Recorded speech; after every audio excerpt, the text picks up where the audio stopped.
Welcome. Welcome to the online class lecture of Professor S.K. Paul, University Department of English, BRABU, Muzaffarpur. Dear students of PG Semester 2, good morning. Today I am going to deliver my lecture on Love Among the Ruins, that is a part of 6th paper, Unit 4. So here it is. Today I'm just going to start. I will read out the poem and discuss its appreciation and discuss through its appreciation and analyzing the lines also. Love Among the Ruins. This is a poem by Robert Browning. The poem is a beautiful composition built on vivid imagery and provides a contrast between past and present, pride and love, war and peace. The poem is also a gentle reminder of the universal truth of peace, winning over noise and sin. The tone of the poem is calm and quiet. The musical pattern of the poem is the major highlight, which is accompanied by a calm, pleasant, and soothing tone running throughout the composition. This poem is a beautiful masterpiece written brilliantly with a skillful use of imagery. The poet is successful in reminding the readers that love triumphs all. Even the ruins can be more beautiful and meaningful when accompanied by love and peace. Now, from the text of the poem, where the quiet colored end of evening smiles, miles and miles on the solitary pastures where our sheep, half asleep, tinkle homeward through the twilight, stray or stop. As they crop was the sight once of a city great gay, so they say of our country's a very capital, its prince, ages since, held his court in gathered councils, wielding for peace or war. Now the country does not even boast a tree, as you see, to distinguish slopes of verdure. Certain rills from the hills intersect and give a name to, else they run into one.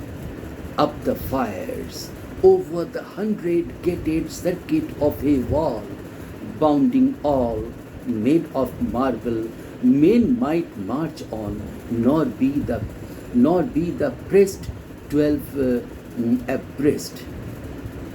And such plenty and perfection, sea of grass never was, such a carpet as the summertime over spreads and embeds every vestige of the city, gazed alone, stock or stone, where a multitude of men breathed you joy and woe. Long ago, joy and woe, long ago, lust of glory pricked their hearts up, dead of shame, struck them tame, and that glory and that shame alike, the gold bought and sold. Now, the single little turret that remains on the plains by the caper, overrooted by the gourd, overscored, while the patching house leaks head of a blossom wings through the chinks basement marks the basement opens a tower in ancient time.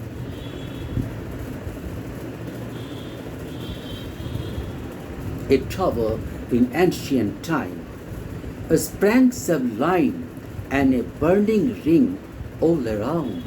The chariots raced as they raced, and the monarch and his minions and his dames viewed the games.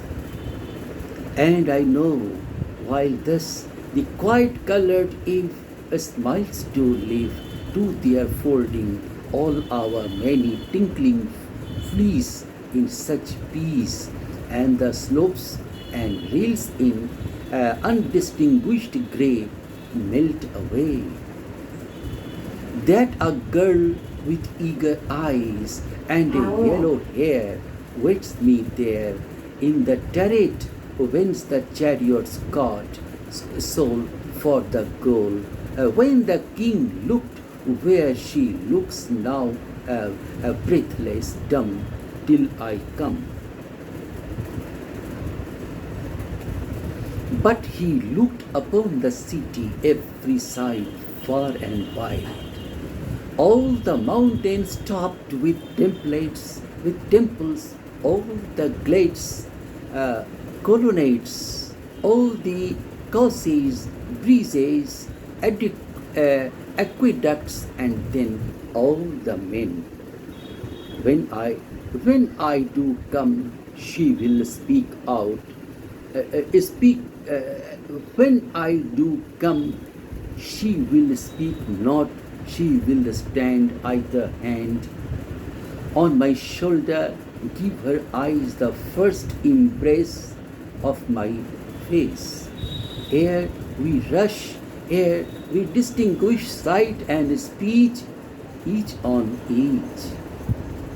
In 1 year they sent 1,000,000 fighters forth, south and north, and they built their gods a brazen pillar high as the sky, yet reserved 1,000 chariots in full force, gold of course.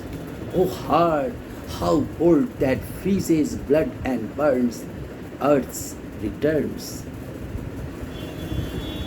For whole centuries of folly, noise and sin shut them in with their triumphs and their glories, and the rest, love is best. So this is the full text of the poem. Here, now, I would like to analyze the poem. The speaker starts by providing a pleasant description of a landscape where sheep can be seen gazing, a pastoral land filled with the sound of bells jingling around the necks of sheep, the councils and meetings in the palace that existed there. This ruined city was the country's capital, and this very city went through the days of peace and war with same vigor and strength. The speaker says that now this city does not even have a tree standing tall and proud. This city once had a palace with huge walls, a beautiful palace with soldiers and armed men marching past day and night. The speaker admires the remains of the city. He realizes that there was never such greenery in the city before, with grass spread everywhere. The city in the past was made of men who were joyous, lusty for glory, and were traders at heart, money makers who bought and sold gold all day long. Now, a single turret is left of the once great city where the monarchs with their fellow soldiers used to enjoy the entertainment sports of the ancient times, like chariot races, The speaker says that now, in the ruined turret standing under the evening sky, in the peaceful atmosphere, a girl with yellow hair and eager eyes is awaiting him. The girl is waiting for the speaker, standing at the very same place where the king used to acknowledge the winning chariot, and just like the king, the girl waits for the speaker in breathless anticipation.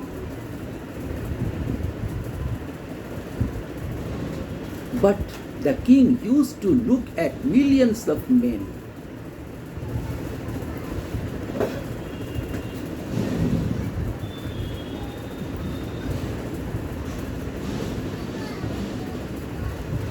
Millions of men surrounding him, the hills and valleys, his vast kingdom, the mountains topped with temples, while the girl's eyes will only look at the speaker.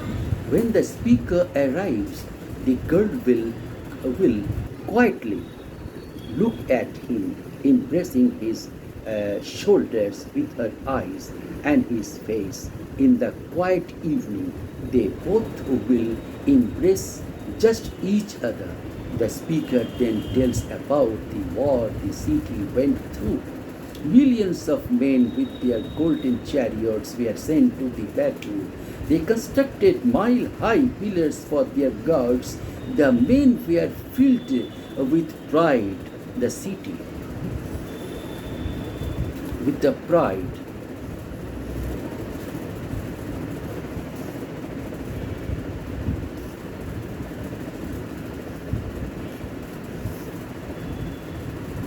and the pride of the once majestic city has been triumphed by love. The poem's speaker, who does not place himself in first person until over halfway through, the poem begins by describing a pastoral landscape where sheep head home in the early evening. He then tells how a city great and gay, the country's former capital, once stood on the very spot where a great population once filled the city. Now the land is nearly deserted save for the slave. The city, which was great both in its imperialism and in peacetime, now only survives through a single turret on the landscape. He is passionate in his anticipation to see her, but returns again to contemplation of how the king once stood where she does now, and from that spot sent armies forth to expand the empire. In comparing the two possibilities, he decides that love is best.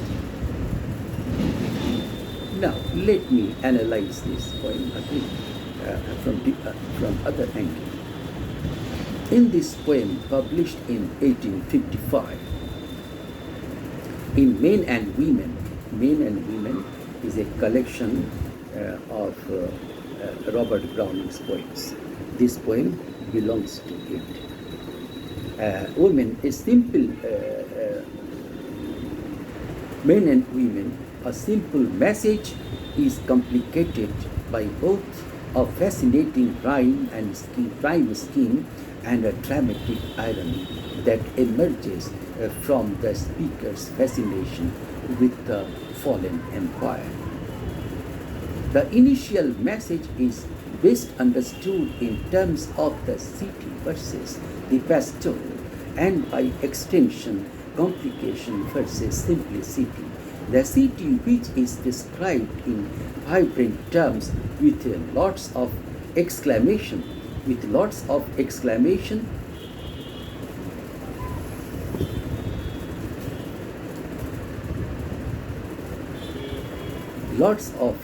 exclamation.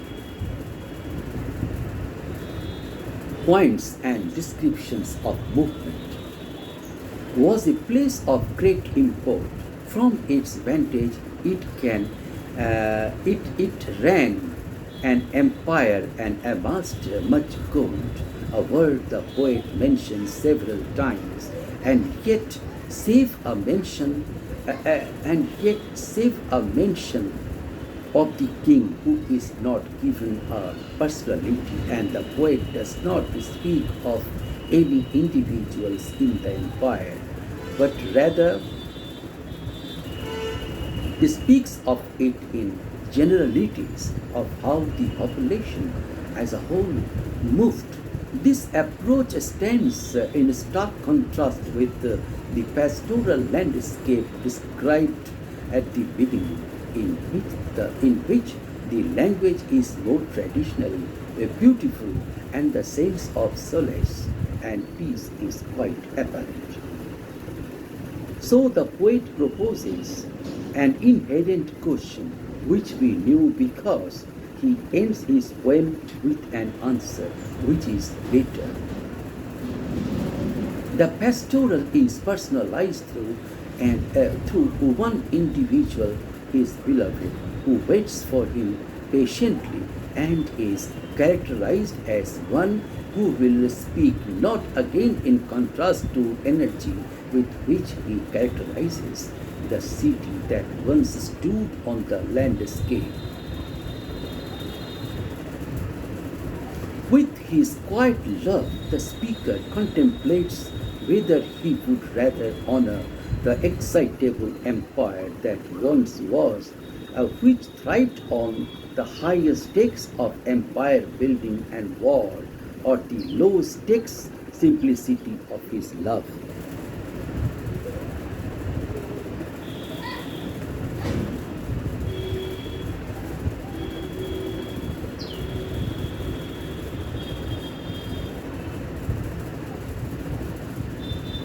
With his quiet love, the speaker contemplates whether he would rather honor the excitable empire that once was, which thrived on the highest stakes of empire building and war, or the low stakes simplicity of his love.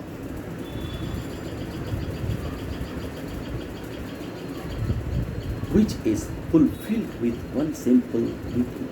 The simple anti-imperialist message that many attribute to the poem is counteracted by the speaker's inarguable fascination with the world he describes.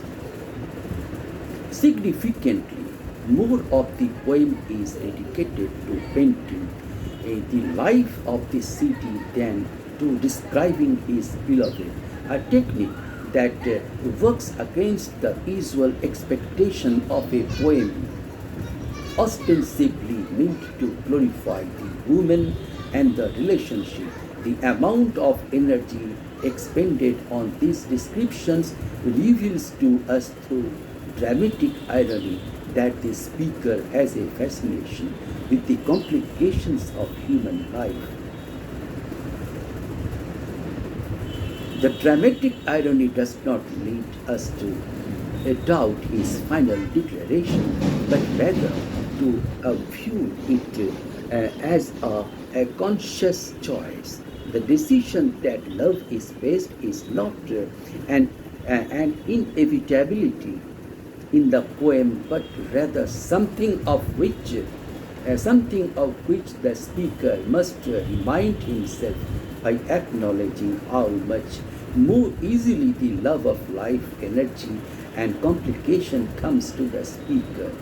Browning makes the end more dramatic. With less willpower, the speaker might have remained in his imaginings instead of focusing on the simplicity of the love in front of them. This movement from complication to simplicity is reflected in several facets of the poem. The most obvious is through the theme of time. What once was lively and complicated has grown simple over the years as the city destroyed itself and was replaced by a quiet pastoral landscape. This movement is also the psychological movement of the poem as described above, though perhaps he is not conscious of it. The poet is excited more by imaginings of the city than by the pastoral present of his love, but he calms himself back to the recognition that love is best. Finally, the movement is reflected in the highly unconventional rhyme scheme, which pairs long lines with short rhymed ones. In reading the poem aloud, one finds that this scheme leads to a quick succession of syllables that are necessarily stopped by the short line, whether this evokes the contemplation that replaces the speaker's otherwise excitable disposition or serves as a reminder to stop and appreciate the simple things in life depends on the reader. But the same but the scheme posits this essential conflict between excitable complication and contemplative serenity. One of the most distinct themes of Love Among the Ruins is the contrast between the city of the past and the rural landscape that surrounds the speaker now. This is not unlike Wordsworth's fascination with place in Tintern Abbey. Both find peace and tranquility in nature, as Wordsworth would reflect back to the Sylvan wild. In times of distress, and Browning describes the pastoral setting as solitary and quite colored. In both works, this serene quality is juxtaposed heavily by the bustling nature of a city. Wordsworth reflects back to London and his work, while Browning had a much more tangible experience with the ruins of a city directly in front of him, though no doubt his restructuring of the ruins had been influenced by his time living in London. The speaker's rebuilding of the ruins in his own imagination brings forth several similarities to other works we examined here. The first being Keats's use of the nightingale as an imaginative vessel through time in Ode to a Nightingale.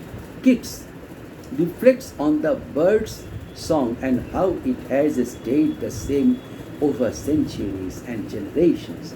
His following ecstatic experience of timelessness and near immortality draws close with the ecstatic experience Browning's speaker has among the ruins. The turret specifically serves as a bridge between his own experience and the one he envisions in the past. Both his speakers lose themselves in exploring their relationship with the past, and in doing so reach a heightened state of thought. Additionally, the speaker's description of the ancient cities king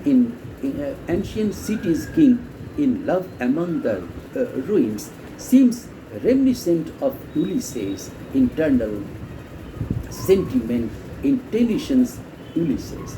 Browning does little to characterize the king, only to describe his actions and his choices. In doing so, the king character feels vapid and unfulfilled, just as Ulysses did. One gets the sense that Browning's despot would describe himself as an idle king. one with superfluous power and legend, but no satisfaction in his work. The real secondary character in the work is not the king, but the speaker's lover.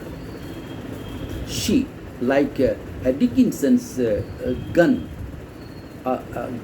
is silent and dependable, just as Dickinson's gun waited for its master, so too does Browning's.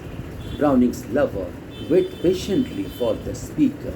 The speaker in ruins can speak to the future actions of his lover with such accuracy that it becomes easy to question her identity as a human and replace it instead as object.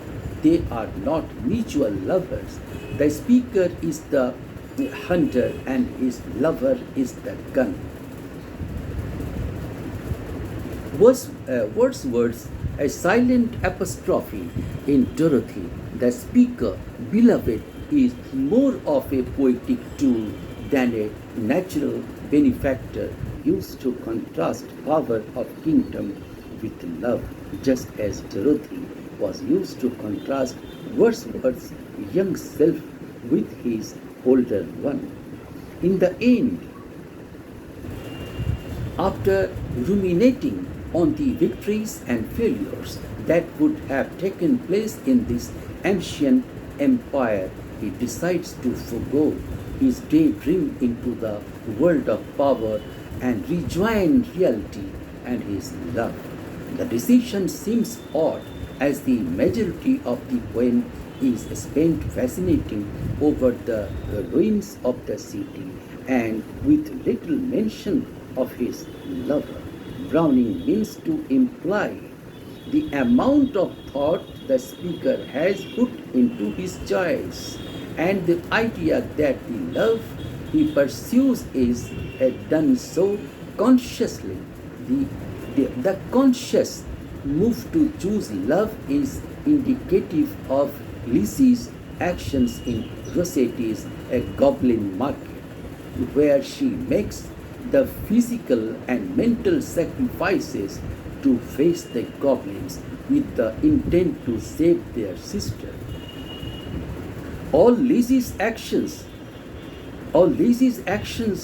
are done conscientiously as an act of sisterly love, a fact Rossetti repeats in the last stanzas of the poem with the phrase, "For there is no friend like a sister." In addition, the speaker's detailed and extensive description of this city, whose lust pulls him away from his lover for a time, draws parallels with Rossetti's beautiful imagery of the goblin fruit.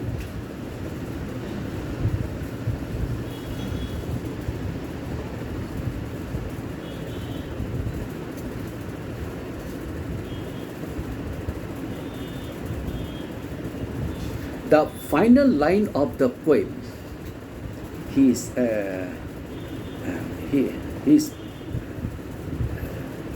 the speaker's emphatic statement of love is best is contrasted by the plea for escape of Ulysses, who for a decade had sought the shores of Ithaca to reconnect with his wife, now ages and antagonizes her as an aged wife, and by the end of his dramatic monologue is fully convinced of his need to seek adventure, not love.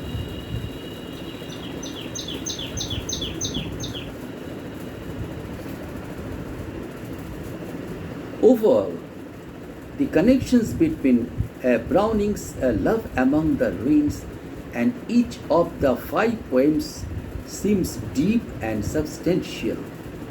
In detailing each similarity and difference, I found myself able to go deeper and deeper into the larger meanings of each work, as well as a smaller and smaller into the finite details of the poetics. The poem stands out as both a love poem and an internal monologue set in the present and the past, in the city and the country. It is a poem about love and contemplation and morality, and encompasses much of what made our love poems so special. So thank you, dear students. I have completed my lecture for the day.